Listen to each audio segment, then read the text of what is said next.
അസ്സലാമു അലൈക്കും വറഹ്മത്തുള്ളാഹി വബറകാതുഹു. നമ്മളിന്ന് വീഡിയോയിൽ നോക്കാൻ പോകുന്നത് കൊല്ലപരീക്ഷയുമായി ബന്ധപ്പെട്ട 4ാം ക്ലാസ്സിലെ വിദ്യാർത്ഥികൾക്ക് തജ്വീദുമായി കുറച്ച് മോഡൽ ചോദ്യങ്ങളാണ് പരിചയപ്പെടുന്നത്, അതിൻ്റെ ഉത്തരങ്ങളും. അപ്പോൾ 4ാം ക്ലാസ് എന്ന് പറയുന്നത് വിദ്യാർത്ഥികൾ കുറച്ച് ടഫുള്ള ഒരു വിഷയമാണ് തജ്വീദ്. 4ാം ക്ലാസ്സിൽ ഫിഖ്ഹും കുറച്ച് ടഫ് തന്നെയാണ്,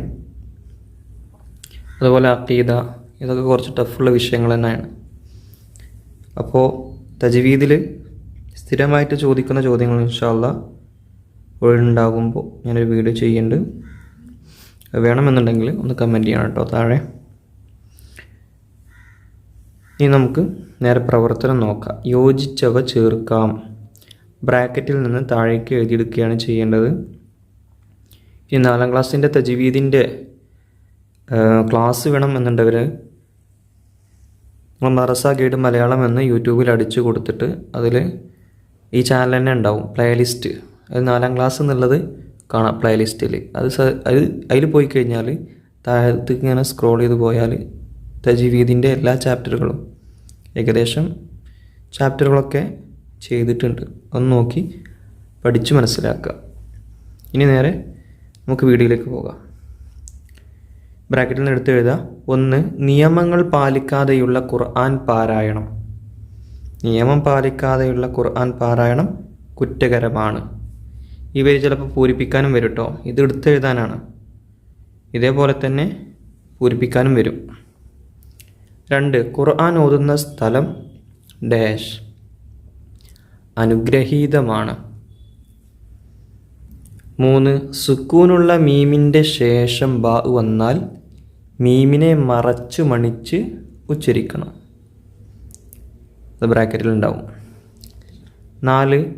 ഷദ്ദുള്ള മീമും നൂനും ഉച്ചരിക്കുമ്പോൾ ഒരു അലിഫിൻ്റെ അളവ് ഡാഷ്. ഷദ്ദുള്ള മീമാണെങ്കിലും നൂനാണെങ്കിലും ഉച്ചരിക്കുമ്പോൾ ഒരു അലിഫിൻ്റെ അളവ് മണിക്കൽ നിർബന്ധമാണ്. മണിക്ക ചെയ്യേണ്ടത്. അത് ഓതുമ്പോൾ തന്നെ നമുക്ക് മനസ്സിലാകും. 5. ഇദ്ഗാം ചെയ്തത് ഒരേ അക്ഷരമാണെങ്കിൽ അതിന് ഡാഷ് മുത്തമാസിലൈനി എന്ന് പറയും അല്ലേ. ആദ്യത്തെ അക്ഷരത്തിന് സുക്കൂനും രണ്ടാമത്തതിന് ഹർക്കത്തും ആണെങ്കിൽ അതും ഒരേ അക്ഷരമാണെങ്കിലോ അത് മുത്തമാസിലൈനിയായി. രണ്ടാമത്തെ പ്രവർത്തനമാണ് ഉദാഹരണങ്ങൾ വേർതിരിക്കാം. ബ്രാക്കറ്റിൽ നിന്ന് ഉദാഹരണങ്ങൾ വേർതിരിക്കാം. അസ്സക്കാത്ത് സക്കാത്ത് അസ്സക്കാത്ത് അസ്സക്കാത്ത് എന്ന് പറയുമ്പോൾ ലാം ഉച്ചരിച്ചിട്ടില്ല. അപ്പോൾ അതിൽ ഹുറൂഫ് ഷംസിയയിലാണ് പെടുക. ഇവിടെ ഹുറൂഫ് ഷംസിയയും ഹുറൂഫുൽ ഖമരിയും രണ്ടും വേർതിരിക്കാനാണ്. ഏതൊക്കെയാണ് ഖമരിയൻ്റെ അക്ഷരങ്ങൾ, ഷംസിയൻ്റെ അക്ഷരങ്ങൾ ഏതൊക്കെയാണ് 1ാം ക്ലാസ്സിൽ തന്നെ പഠിച്ചിട്ടുണ്ട്. അലിഫ് ലാം ഉച്ചരിക്കുന്നുണ്ടെങ്കിൽ അത് ഖമരിയാണ്. ഇനി അലിഫ് ലാം ഉച്ചരിക്കുന്നില്ല എന്നുണ്ടെങ്കിൽ അത് ഷംസിയാണ്. അത്രേ ഉള്ളൂ വേർതിരിക്കാൻ. അത് വായിക്കുമ്പോൾ നമ്മൾ അലിഫ് ലാം ഉച്ചരിക്കുന്നുണ്ടോ എന്ന് നോക്കുക. ഉണ്ടെങ്കിൽ അത് ഖമരിയാണ്, അൽ എന്ന് പറയും. ഇനി അലിഫ് ലാം ഉച്ചരിക്കുന്നില്ല എന്നുണ്ടെങ്കിൽ അസ്സക്കാത്ത് എന്ന് പറഞ്ഞ പോലെ അതിൽ ലാം ഉച്ചരിച്ചില്ല, അപ്പോൾ ഷംസിയ വരിക.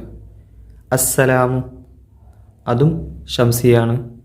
അഷംസു അതും ഷംസിയാണ്.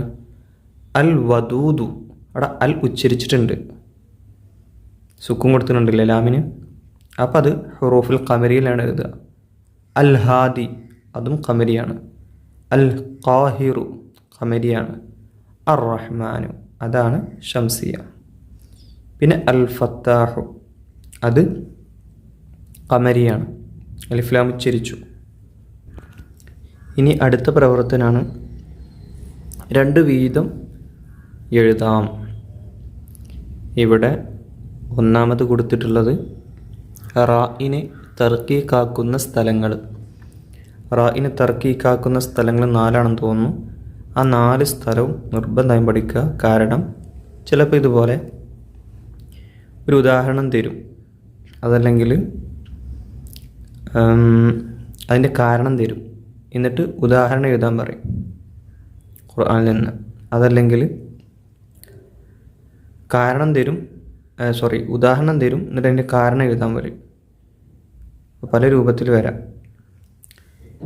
ഇവിടെ റായിനെ തർക്കീക്കാക്കുന്ന സ്ഥലങ്ങൾ റായിൻ്റെ ഹറക്കത്ത് കെസറാവുക, അതാണ് ഒന്നാമത്തെ കാരണം.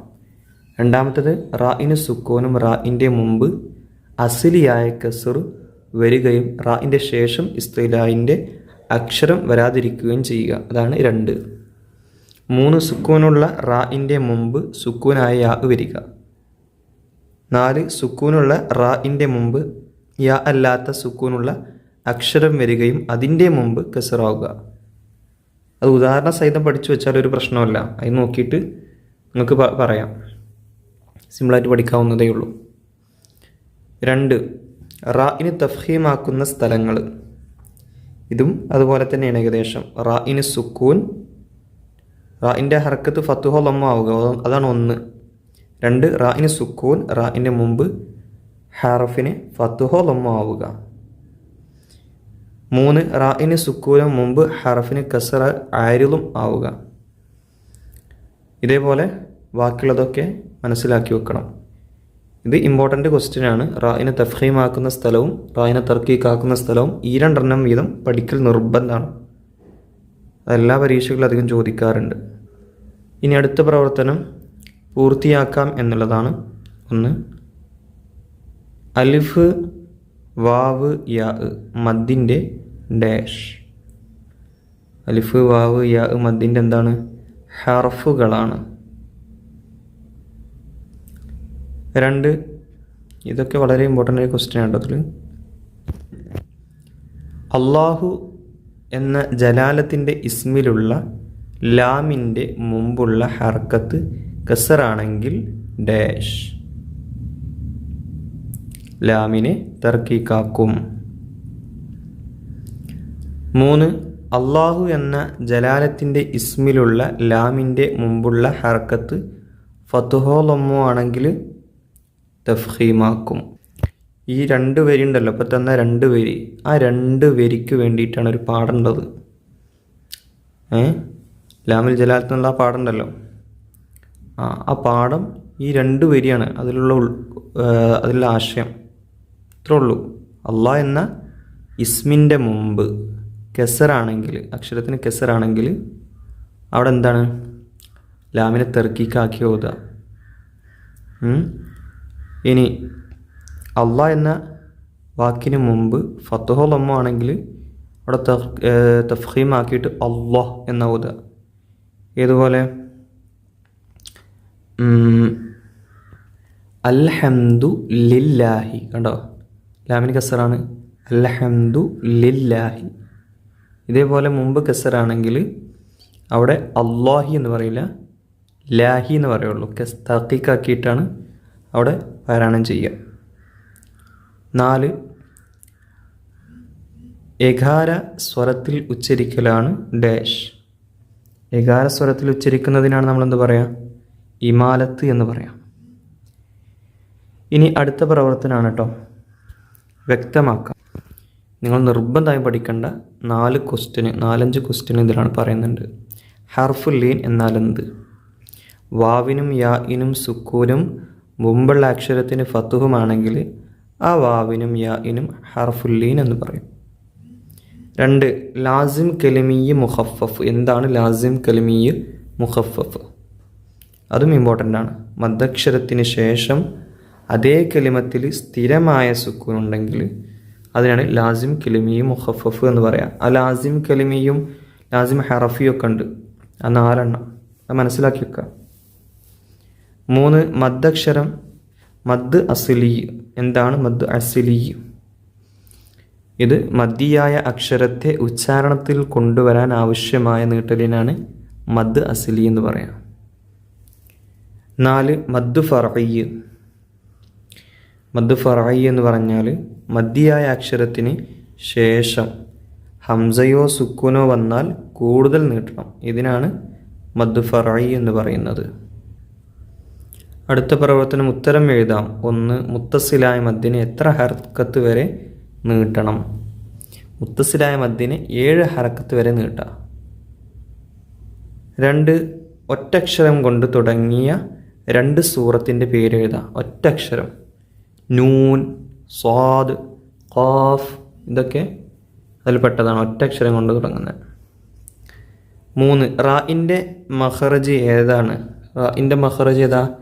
നാവിൻ്റെ തലയുടെ മുതുകും മേലെ മുൻപല്ലിൻ്റെ ഊരും. ആ മഖറജ് പഠിച്ചു വെക്കണം. ഇൻഷാ അല്ലാഹ് ഇതിലെ തജ്വീദിലെ കുറച്ച് പ്രധാന ചോദ്യങ്ങൾ നമുക്ക് പരിചയപ്പെടണം, അതിൻ്റെ വീഡിയോ ചെയ്യണം എന്നുള്ളവർ താഴെ ഒന്ന് കമൻറ്റ് ചെയ്യുക. ഇനി ചിലപ്പോൾ കമൻറ്റ് ബോക്സ് ഓഫായി കിടക്കുകയാണെങ്കിൽ ഒന്ന് ലൈക്ക് ചെയ്താലും മതി. ഇൻഷാ അല്ലാഹ് കഴിയുമെങ്കിൽ പെട്ടെന്ന് തന്നെ ചെയ്തു വിടാം. അസ്സലാമു അലൈക്കും വറഹ്മത്തുള്ളാഹി വബറകാതുഹു.